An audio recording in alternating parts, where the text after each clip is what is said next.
Bienvenido, José Manuel Núñez, a este programa, Reto Siglo XXI, complicado.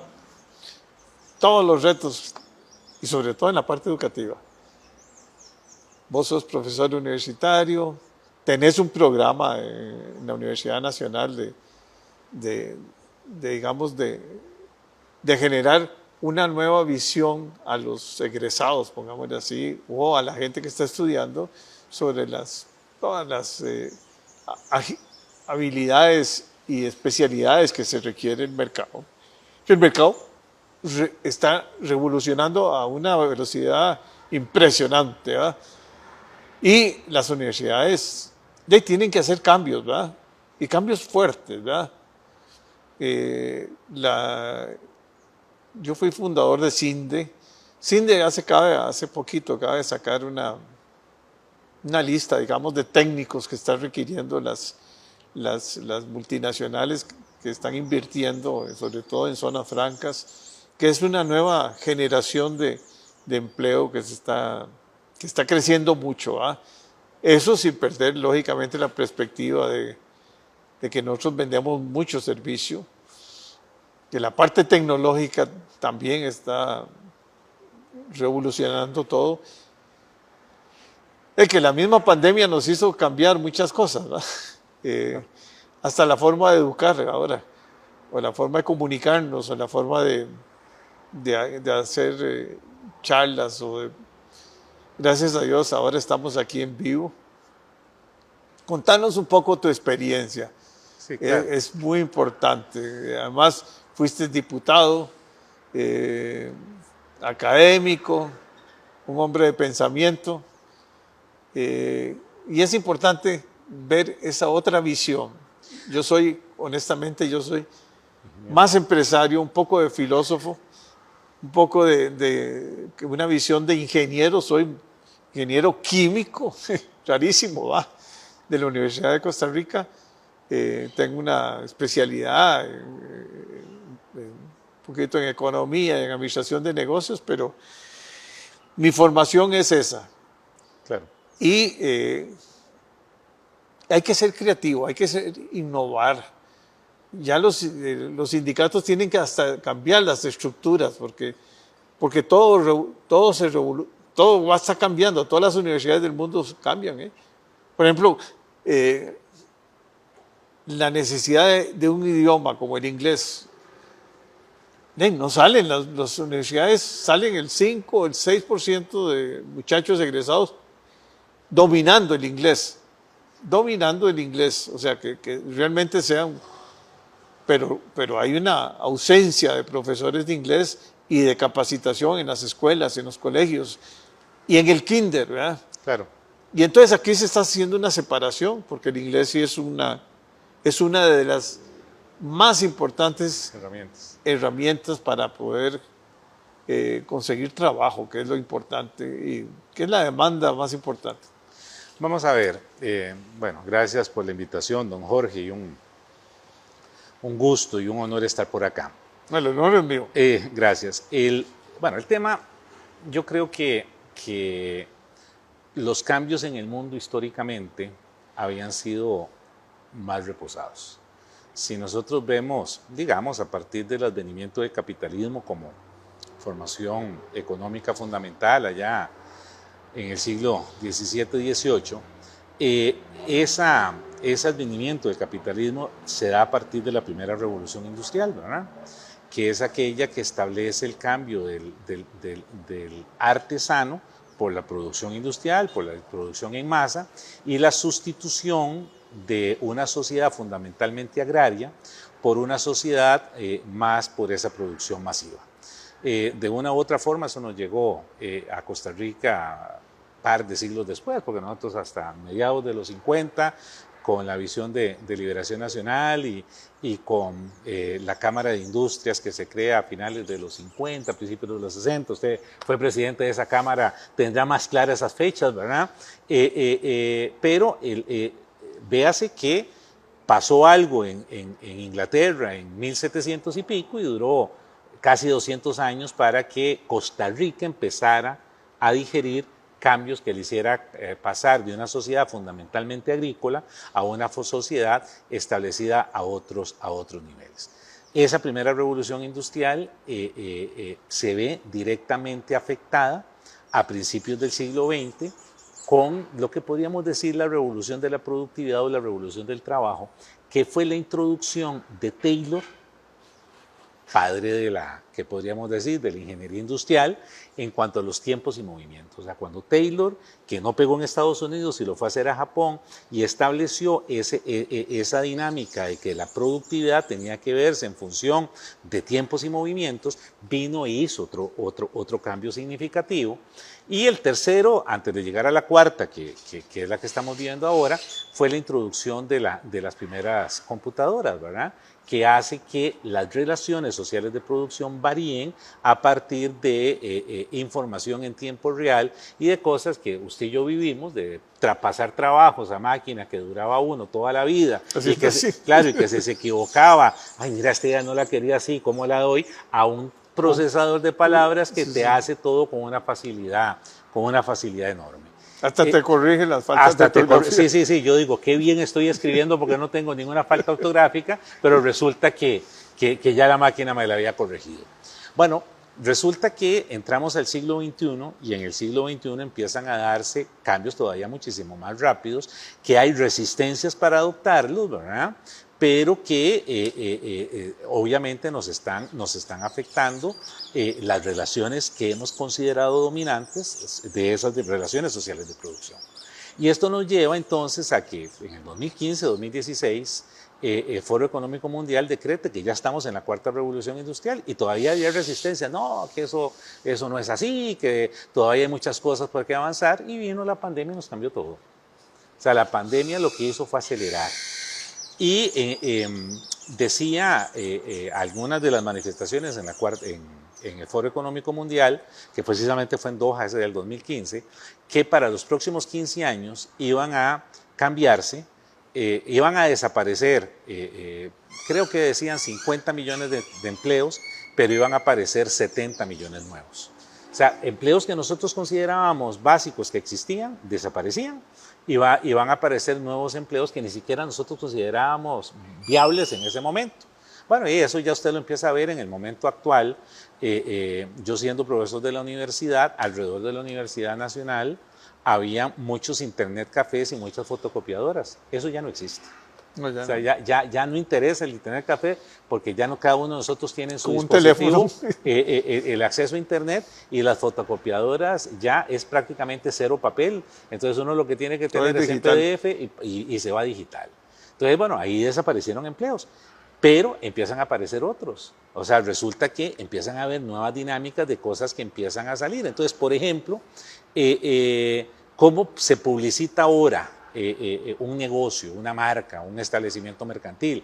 Repartiendo boletines o pagando en un periódico, en una televisora, en una emisora de radio. No, ahora va por redes sociales. Entonces se generó un empleo, el community management, la persona que tiene la capacidad de manejar redes sociales para insertar en esas redes sociales marcas, productos, servicios. Entonces eso lo pongo como ejemplo de lo que se decreta como cuarta revolución industrial, la resistencia que podríamos tener a la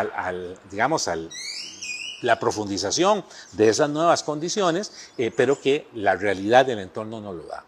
Y la cuarta revolución industrial, o en general lo que podríamos decir esta evolución del capitalismo o postcapitalismo, porque ya ahí habría discusiones filosóficas que no vendrían, no genera, a diferencia de lo que teníamos con anterioridad, que era burgueses y proletarios, en la terminología marxista, nos diferencia dos tipos de personas: los trabajadores del conocimiento y los trabajadores de servicio.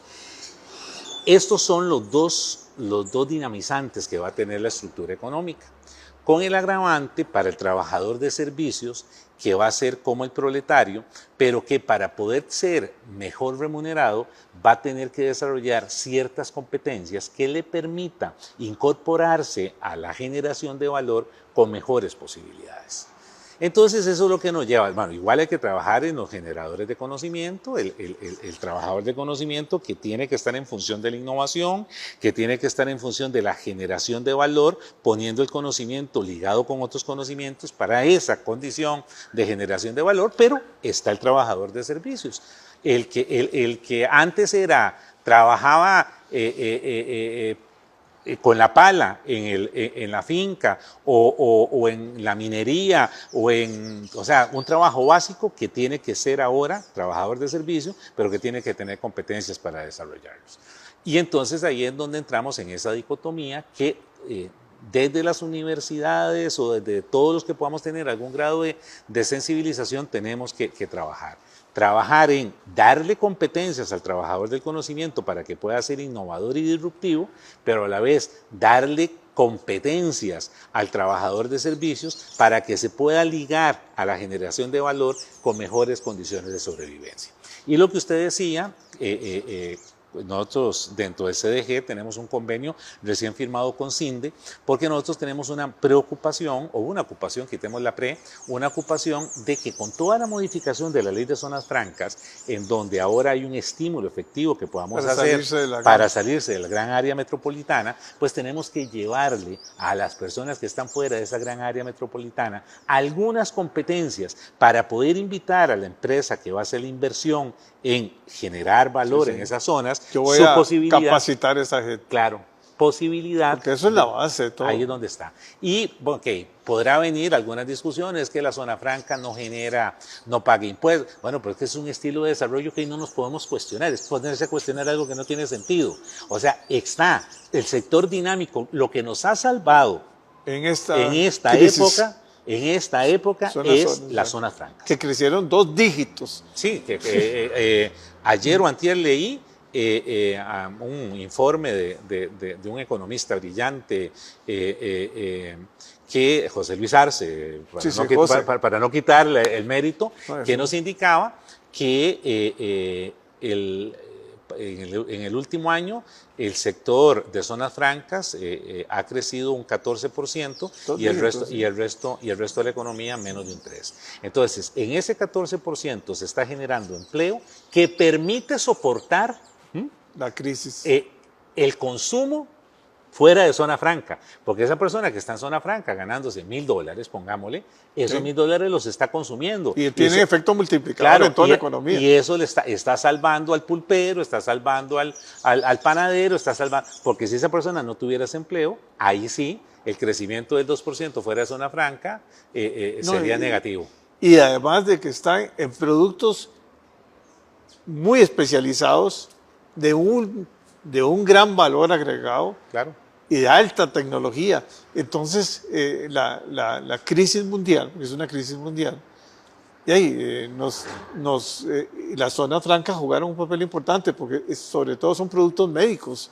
Bueno, imagínense que la medicina no va nunca a bajar. Yo, sin hacer propaganda, hay una empresa situada en Zona Franca, La Lima, donde un familiar de mi esposa que lo que estaba era pulseándola en algún nivel, tiene mucha habilidad manual, entonces fue a hacer la prueba, que es la que crea válvulas para el corazón, y él ahora está feliz de la vida porque tiene un empleíto de $1,000. Con estabilidad. Porque le llega todos los meses el salario, porque tiene asociación solidarista, porque es sujeto de crédito, porque puede plantear una perspectiva de vida que en otras condiciones no la tendría. Y que ayuda a toda la familia. Evidente.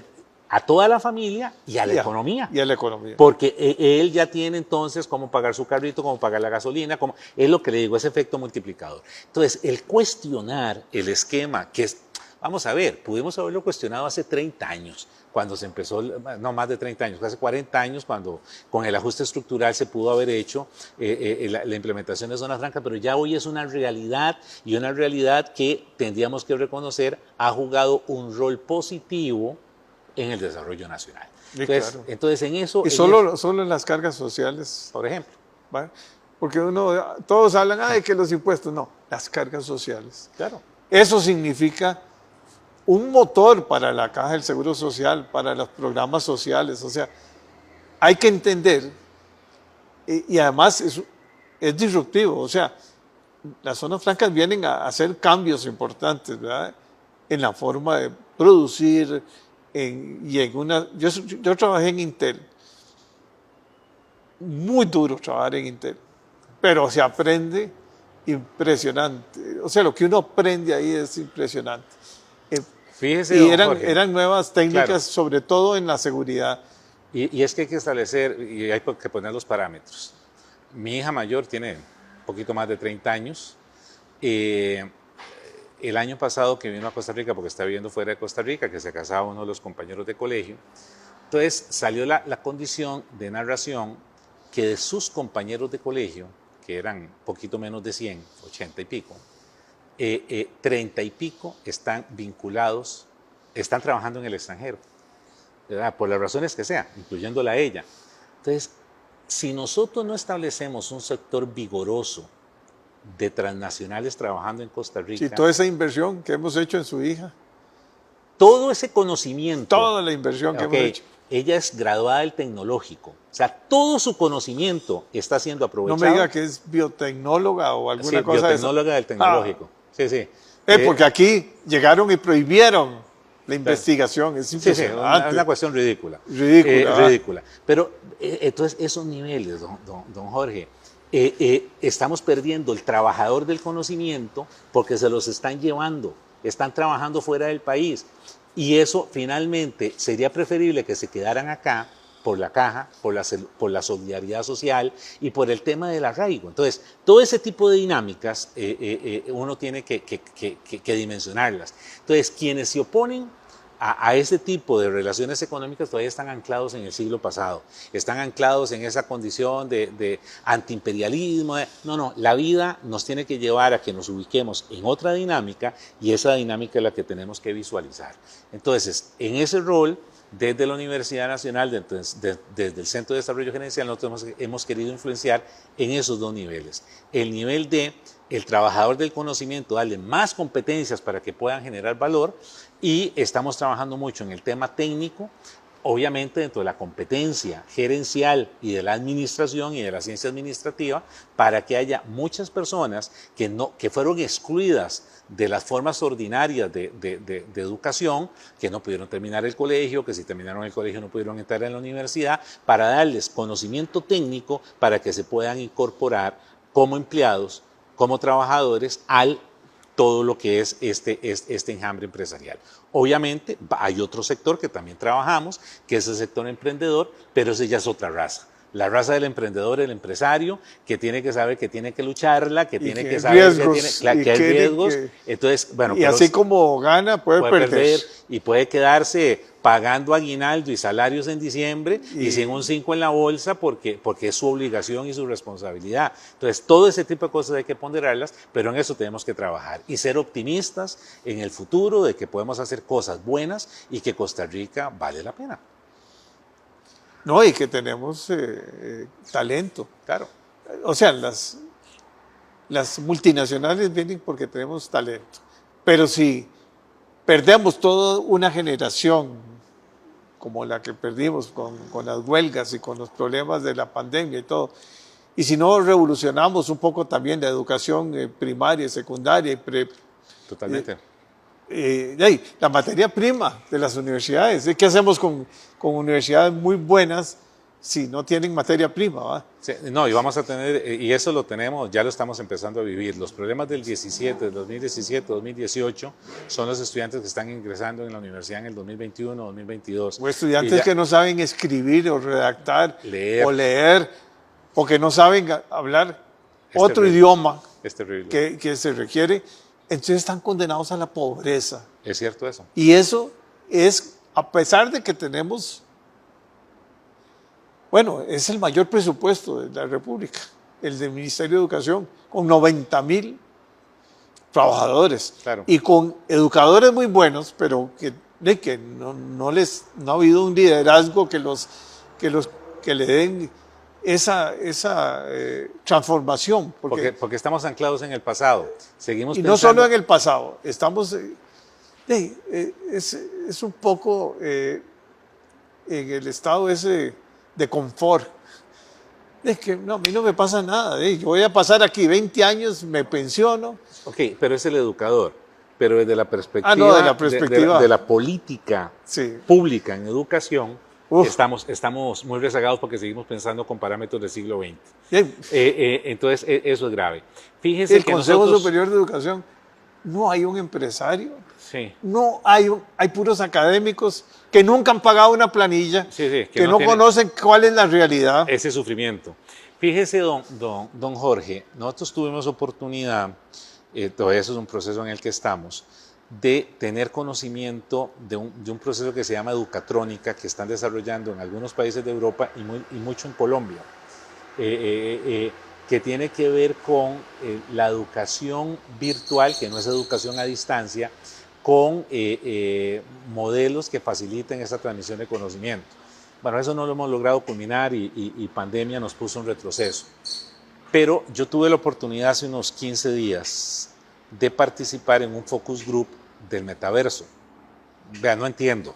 Yo no sé cómo funciona eso, pero me pusieron esa máquina Y es tres dimensiones y todo. Sí, pues, o sea, o sea, yo me siento como un robot. más bien, como diría Messi, bobo. O sea, porque no Bobo. entiendo, sí, no entiendo cómo funciona eso. Pero a eso es a lo que vamos. O sea, yo no lo viviré. Eso para no está verlo. tan largo. No está tan largo, posiblemente, pero posiblemente a corto plazo haya gente que la educación la reciba con unos anteojos y en los anteojos va el chip del metaverso y virtualmente se conecta en la clase y ahí tiene el compartir y a eso vamos. Imagínese la medicina. Bueno, o sea, ahorita porque estamos hablando de educación, pero podemos trasladarlo a lo todas que sea, las actividades. a lo que sea. Y vamos a decir, no, eso no, porque no va a pasar. No, eso es. Entonces, frente a lo que es, yo en algún momento, hace un montón de años, hice un ensayo en la reflexión, porque yo tengo una vena cooperativista ideológica en la cual me identifico. Mi vida ha sido mucho en función de la solidaridad, del trabajo común, y el cooperativismo es una vertiente que en la que yo comulgo. Entonces, hacía una reflexión en el relativa... ADN lo tenés. En el ADN. Una reflexión relativa a los pioneros de Rochdale con ocasión a esa, o sea, la respuesta de los pioneros de Rochdale frente a las luchas sociales previas, y las ubicaba cuando los artesanos en Londres destruían las máquinas porque les estaba quitando el trabajo. ¿Qué hacía el capitalista? Compraba nuevas máquinas. O sea, el tema no y era... más avanzadas. Claro. El tema no era destruir las máquinas. El tema era cómo me meto en esta dinámica y vivo mejor.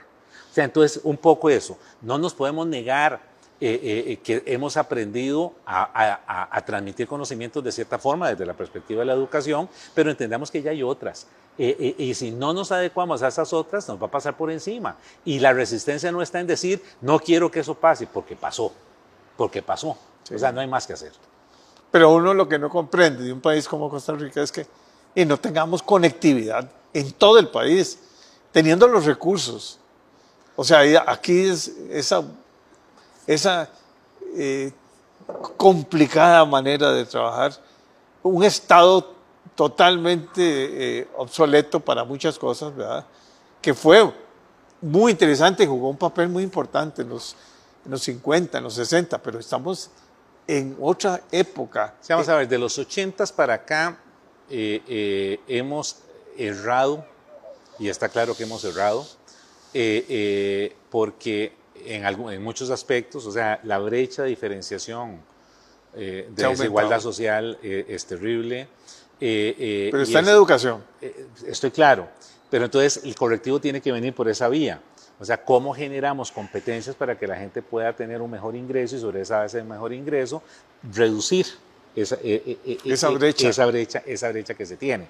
Lo que le digo es que a partir de los 80 hemos sido erráticos y yo lo veo un poco en ese nivel que le indico. Gente anclada en pensamiento de pretérito. O sea, yo todavía converso con dirigentes sociales de diferentes organizaciones que están anclados en los 50s. O sea, que todavía están con el discurso de Guerra Fría, o sea, el antiimperialismo, enfocándolo a que todo lo que venga de Estados Unidos es malo, y uno se dice, pero no estarán viendo lo que está pasando en Rusia, no estarán viendo lo que está pasando en China. O sea, esto es ilógico. O sea, una China que está sacando de la pobreza sí, millones de millones. Pero utilizando unas herramientas que no son las del socialismo. No. O una Rusia que tenía un proceso capitalista fuerte. Sí, y que lo mantiene. Entonces, uno dice, no, aquí, vamos a ver. Yo fui de los que dije, el TLC con Estados Unidos es un mal necesario, pero lo que tenés que hacer es la agenda complementaria que permita a los que van a salir golpeados que puedan reinventarse y no salir tan golpeados. ¿Okay? Entonces había que votar sí al TLC porque no teníamos otra alternativa, pero tenemos que reinventarnos. Claro. Y esa reinvención es la que le digo, tiene que venir por vía de la educación, tiene que venir por vía de política pública y porque además este ejemplo que poníamos de gente talentosísima que sale de universidades públicas y que el mismo entorno económico no les permite. El caso de biotecnología, que usted lo mencionó. Bueno, pensemos en el retraso que pudo haber tenido este país por no hacer experimentación. Pero además... Pero es que, perdone, los mejores biotecnólogos se fueron. Así es. Y porque los expulsamos, porque las eminencias de este país le prohibieron la investigación y las oportunidades de crecer aquí. Entonces tenemos prácticamente a gente muy calificada, muy buena, de una carrera con gran futuro, y que no, porque aquí, que la protección de no sé qué. Sí. No, yo no estoy claro, creo que son 60 muchachos que entran por año, crea que puedan graduarse 50 de esos 60, porque además es un corte... fuerte. Altísimo, entonces ahí no hay nadie que se saque la guada para sacar ese corte, ¿verdad? Puedes tener diferentes problemas, pero pasan ahí, y esos, yo tengo el caso específico de mi hija, que no tuvo suficiente espacio para desarrollarse, trabajando en una empresa muy importante de Costa Rica, vino esta empresa transnacional suizo-alemana, trabajó con ella y le hicieron la oferta y ya está fuera del país. ¿Y cuánto invirtió Costa Rica en ella? Mucha plata.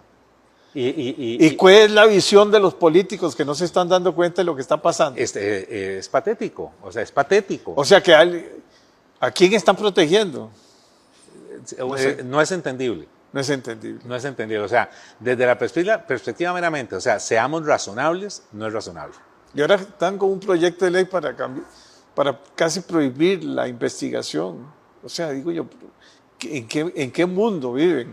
Sí, o sea, aquí los políticos, y yo ahí también Sí, claro, todos pasamos por ahí. Todos, ¿sí? No, pero además, yo creo que es la sociedad, hay que participar.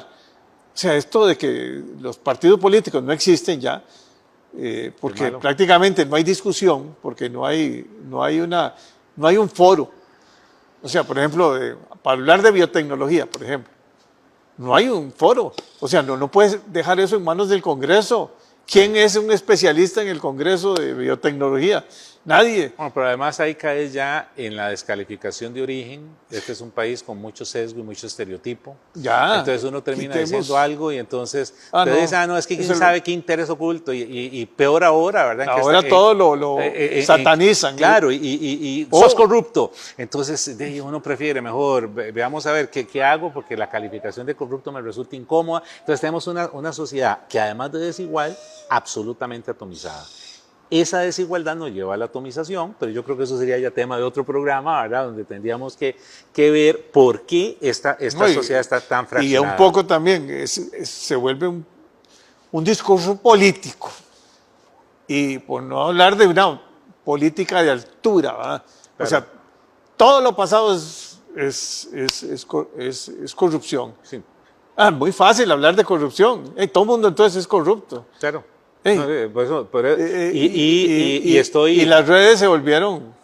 Bueno, sí, democratizaron el acceso a la opinión, pero cualquier imbécil escribe.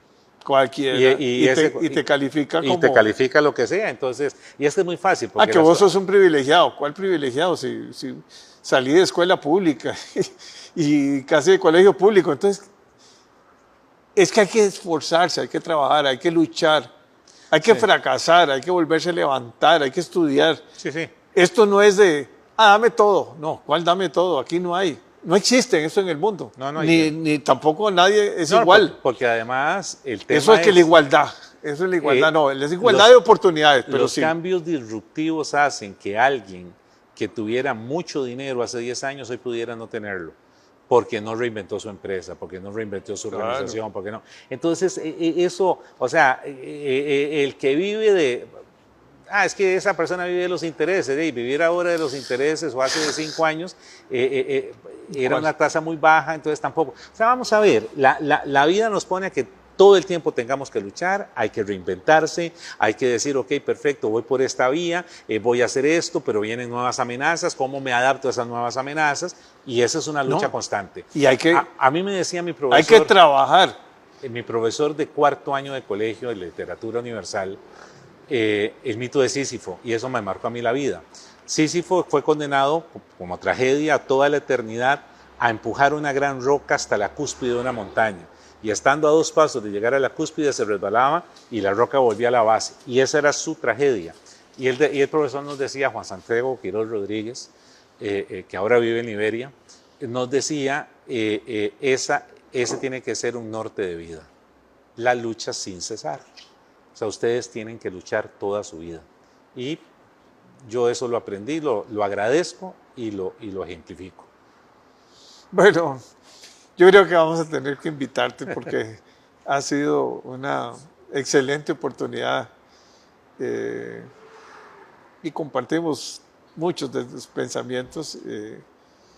Costa Rica tiene una crisis de valores, una crisis de bueno, primero no tenemos rumbo claro, ¿verdad? Todavía falta como alinear a todo el mundo y decir, por aquí vamos, ¿verdad? Hay que tener los partidos perdieron su razón de existir, ¿verdad? En muchas cosas, salieron emergentes y el mundo cambió y hay que reinventarse. Así es. Y eso significa reinventar todo.